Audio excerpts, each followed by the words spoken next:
Hi folks, welcome back to the channel. Well, you join me down in a very rainy storage yard. Today the Caravan is going into Stewart Longton's to have the graphics at the front replaced.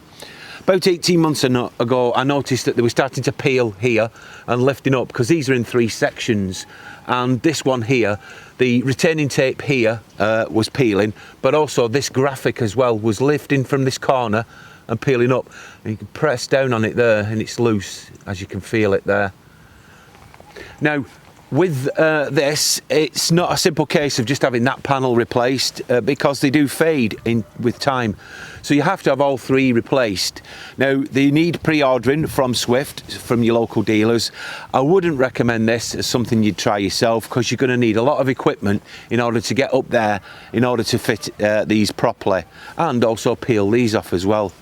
So I'm leaving it to the experts. 150 quid for the actual graphics, and a further 150 quid for the actual labour, because it's going to take a few hours.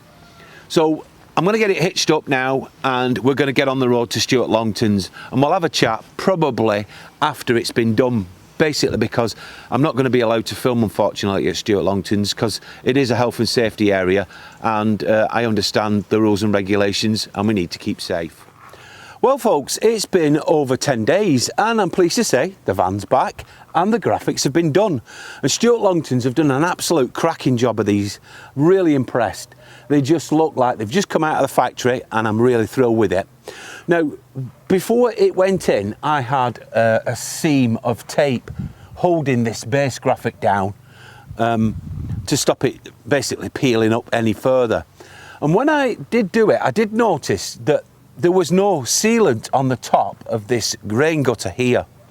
But since Stewart Longton's have done it, they've put a black seal all the way along of silicone and sealed in the graphics, which suggests that perhaps because it wasn't originally, the water had got underneath and that's what was lifting them, because this is where it was actually starting to peel. So if you've got a Sprite like me, and even if it's not that old, check to see whether there's a bead of silicone along the top there. If there isn't, I doubt your dealer doing it for you, unless you pay them of course, but you could get yourself some black Sikaflex and run yourself a nice thin bead all the way along and seal that graphic in, stop the water from getting underneath it. So that's my top tip. Now this cost me just over 300 quid with the VAT, but I'm pleased with the job. Should I have actually paid that out in the first place? Well, the answer is no. It should have been done properly in the first place, but it's one of those things. So check yours and make sure yours is sealed in. If it's not, have a go at it yourself. Thank you very much to Stewart Longton's for doing a great job of our Caravan, even though I did pay for it, as I said. But I'd like to thank you for watching this little video, and hopefully it can be a tip that you can take away with you and check yours out with. In the meantime, bye for now.